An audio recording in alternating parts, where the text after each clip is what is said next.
American Tank Ace, 1944 to 1945. This is a solitaire tank combat game by Gregory M. Smith and published by Compass Games. Now, you might know Mr. Smith from, he's got quite an assortment of games out there, and he actually is kind of known for a lot of his solitaire games, of which I have Interceptor Ace, which puts you in the cockpit of a German fighter plane doing missions over Germany, 1943 to 1944. And he's got several other titles and games that go beyond solo as well. But this one was much anticipated because of him continuing his solitaire portfolio, but also his background. My understanding is that Gregory M. Smith was a tank guy, and so knows a lot about tanks. I think that because he was so close to the subject matter, I think he kind of pushed it off and avoided it and went to almost everything else before he came to tanks. So this should be really good just based on his previous designs, his solitaire designs, his solitaire mechanisms, but most importantly, his knowledge of this subject matter really adds a lot to this. So small box there. Here's the back of the box. And as you can see here, complexity is 4 out of 10. His designs are really not that complex. His solo designs are not that complex, and they're relatively charty. I call them charty war games. To me, they emanate from the classic B-17 Queen of the Skies, which was a Avalon Hill solitaire game where you crewed a B-17 on bombing missions over Germany during World War II, and it had a lot of charts. I mean, not as many decisions as there were charts, but it was more of a narrative-driven solitaire game. This one, I think, actually has more decisions. Greg's designs, or Gregory M. Smith's designs, add a little bit more decision space to the solitaire games, but there still are a lot of charts and a procedure of going through different charts. Time scale is semi-abstract. Individual missions, 8 per month. Map scale is abstract. Unit scale, individual tanks, crewmen, enemy vehicles, anti-tank guns, and ammo. Number of players, 1 or more. So I guess there might be a way to play more than one at a time. Suitability for solitaire. It's designed for solitaire play. Average time to play, 10 to 15 minutes for a single mission, 4 to 5 hours for a full career. And this kind of gets into that whole narrative-driven solitaire game, but also kind of a role-play, RPGish or role-playing game type format where you're going to take your tank leader and you're going to advance over time, build up your crew, build up your own prestige, and develop your character and get promotions over time. So there's a little bit of an RPG element, and you can take this over several different missions and kind of have a whole career. That is if you survive that long. So let's get inside. Well, let's look a little bit more here. So here's your tank pages. There's a map where a lot of the action is going to take place, counters, and then, of course, your character or your leader page. But there's also going to be some charts in here, too, and they'll be in the player aids. So let's get inside this thing and see what we have here. As I said, I think a lot of people were really waiting for this to come out, and because of it was just a natural fit for his designs. Let's see what we have here. So a relatively thin box, but a sturdy box. Nice thickness there. We get a bag of baggies. Need that, of course. Dice. You've got a 10-sided and 2 6-sided, 1 black, 1 white. You get your rules. And there's this sequence of battle on the back. I like it when they do that. That's not wasted space, and it's something you can just leave out there to look at. And if you can't find the answer there, then you can start paging through your rule booklet. So nice job there. 27 pages. However, you've got basically a counter manifest here telling you what counters are you expecting. I kind of like those, especially if you buy something used, then you know to match it up and see what counters you might be missing there. Then we've got a selected biography. We've got some information about some of the different divisions here, or tank units, designer notes, game credits. So then your optional rules is 22. So you're really 22 pages is the rules, but you're getting into optional rules there. So let's go to the beginning and see what we have here. It's really large font, at least there for the table of contents, decent sized font over here. There's a QR code here to, that's interesting, big old QR code. It's dual column and color with some examples. So here's your game equipment, your tank, your character or your leader, crew status chart. You're going to have counters that add ranks and stuff and skills that you're going to be putting on there. Some example of your counters. Most of the counters in this game are administrative. I mean, there's on that one map, there's actually the enemies that you'll be fighting, but your tank is really more of a location showing your facing and kind of your range, facing and range predominantly. But these other charts, especially like your crew chart and your kind of character chart, that's going to be a lot of administrative type counters. You got your game setup here. And here is your, what are they calling that? They're calling that the tank display. Keep on bumping my thing there. Here's your tank display. So you're gonna load out. So your types of weapons, whether you're using armor piercing or high explosives or smoke. You're gonna arm, and you'll have your. That's gonna be a key facet of this game, in that managing your ammo and loading up certain things. You can turn the turret different directions. You can have buttoned up or open, which, open you can see better, but buttoned up you got better protection. Your armor values for the different types of tanks, the turret, the hull, and the sides. And then your different machine guns. Sometimes there are coaxial mounts, or there's your different types of placements of machine guns. Again, this is all dependent upon the tank, so there's going to be different setups depending on the different types of tanks.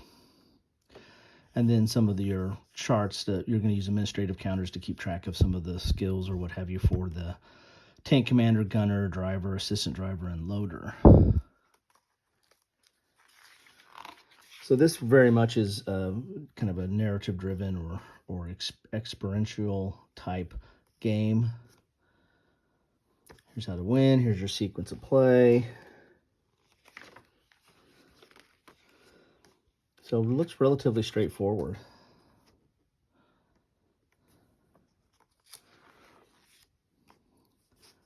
This is all combat, and then your damage, and then your different counters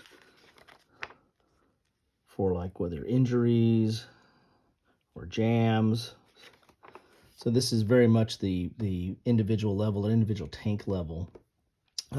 You actually are part of a group of tanks, but you're handling your action. So there's some abstraction that goes on the board, where the enemies, they might not attack you on a turn because they're dealing with other people that you don't see, but they're there, right? They're somewhere right off board. And so that's going to, how they react might affect what they do to you, and or how they respond to you. So there is some abstraction there, but you're really just managing your tank and your crew in this game. Here's awards, promotion, prestige, and trophies. Again, there's this kind of feeds into that narrative and kind of the RPG aspect. You're going to be advancing and moving along with your leader and your crew, and getting promotions and getting up ranks and getting prestige. There's war trophies, like after battles you might scavenge the field and try to get a German Luger or some other trophy from that game.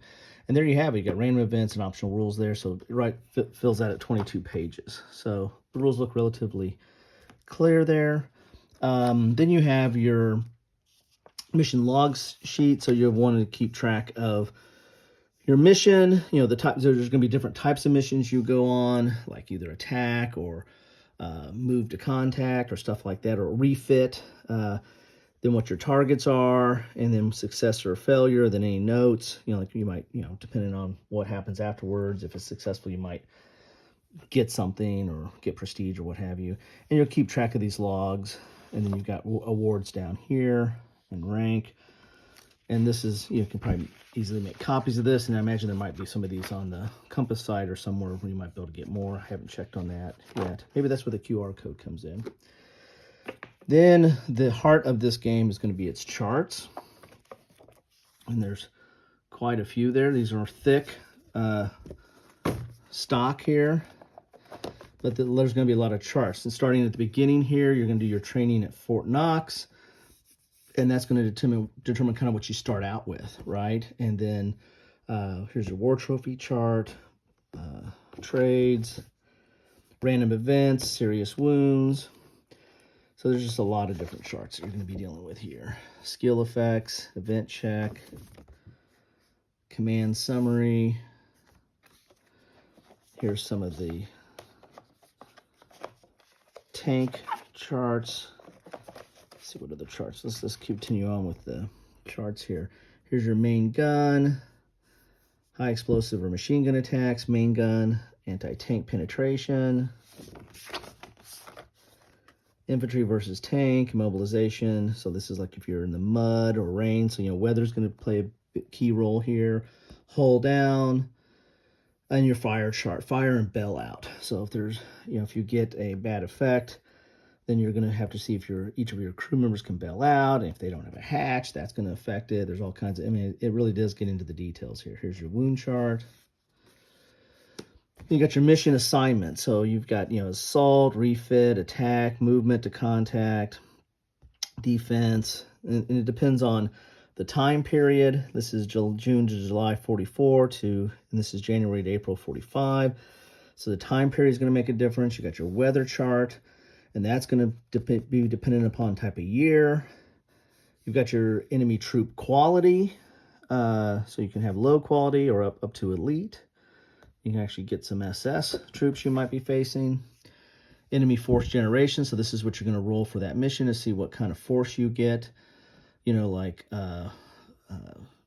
SPG is a self-propelled gun, a T is a tank, infantry is infantry, of course, and W is a truck, and AT is anti-tank gun. So there's all different stuff, and you'll put those on that main board. We haven't got to it yet, but you'll put that on the kind of the encounter board. You got a terrain chart that you'll mark that on the encounter board. So you'll mark weather and terrain to affect what the effects of that mission.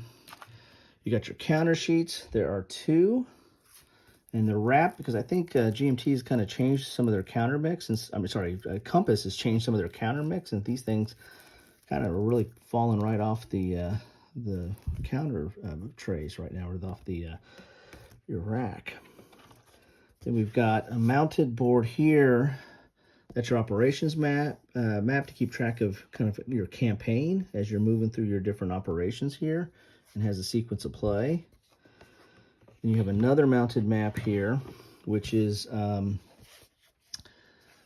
this is your main battle board, right? So this is where you're going to keep track of what range you are, whether you're long or close. And you see the star there. Well, that's to put the counter to see what you're facing. You either face that way, face front, or face that way. And if you're facing, then that's going to affect who you're attacking over here. Or if you're facing this way, who you're attacking over here, and what hull, what armor is exposed, whether it's your flank or hull or turret or the like. And then these are the different setup areas. You know, you'll roll dice to see where you put stuff. Like 1 to 2 will go there, 3 to 4, 5 to 6. And you've got some flanking going on here.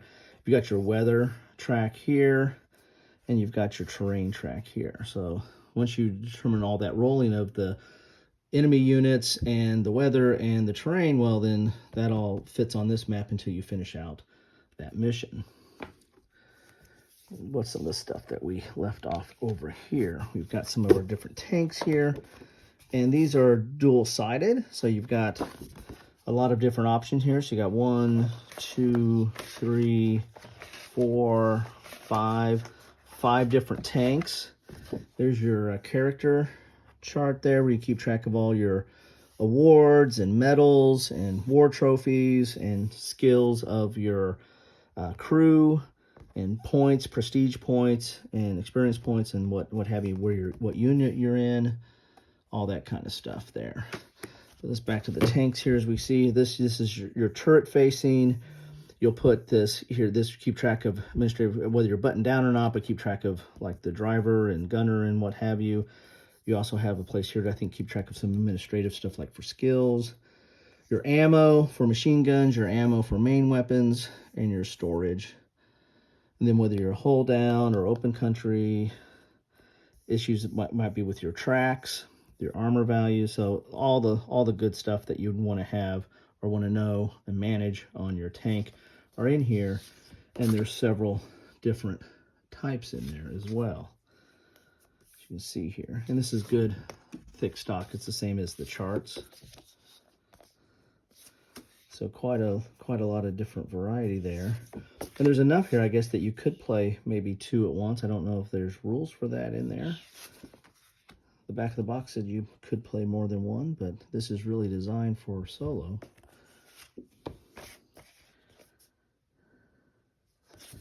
And that's all your different tanks in there. So quite a few to choose from. And I imagine this might be easy to do expansions as well. So that is what you, I was going to say that's what you get in the box, but let's try opening these up. These might just fall out really quick, so I got to be a little careful how I try to get into these. Even just trying to do the take off the cover, I can already feel some of these starting to want to come out. As I said, Compass is really, and I think they did this maybe a little over a year ago, maybe 2 years, that their counters have really started to come right off. And I'm not a counter clipper, so to me, the easier that these come off, the better for me, because then I don't have to worry about unsightly nibs and stuff like that. Some people just can't stand that. Some people just have to clip everything. I'm not one of those people, but ooh, I can just almost feel them coming off here. So let's take a look at this here.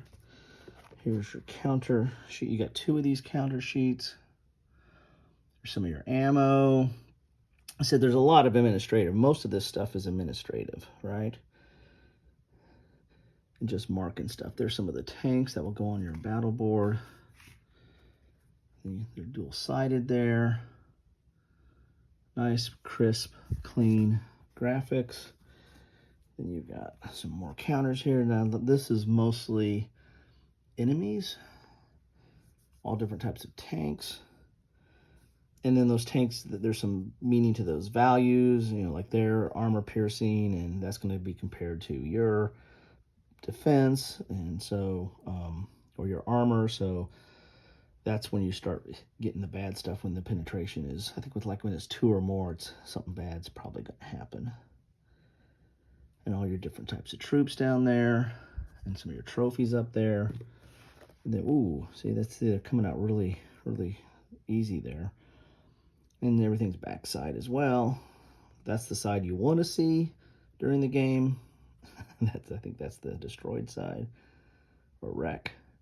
Then all your different infantry there. There you have it. So now I can say it. That is what you get in a box of American Tank Ace from Compass Games. Quite a lot in here. Again, this is chart heavy, so if you don't like a lot of charts, then this might not be your cup of tea. But again, I think there's a lot more decisions in this game, and I find in Gregory Smith's games in general a lot more, his solo games. There's a lot more of a decision space there than the old B17. I mean, this still has some similarities, of course, and owes a lot of legacy to it, but I think there's definitely a big improvement over time. Anyway, that's what I have for you today. American Tank Ace. I'd like to know what you think about this. Is this something you've been waiting for? Is this something that is everything that it is cracked up to be? Love to know. Thanks for stopping by, and the best way I know if you stop by, if you drop a comment. Let me know what you think. Talk about this, talk about Compass Games, talk about Gregory Smith or his other designs. Anything is fair game. Love to hear it. Start up a dialogue. But I'm kind of excited to get this out and get this to the table, especially before the holidays. Because I might have a little bit of time by myself before the kids are off the break. So anyway, that's what I have for you today. Love to hear your thoughts, and have a good one.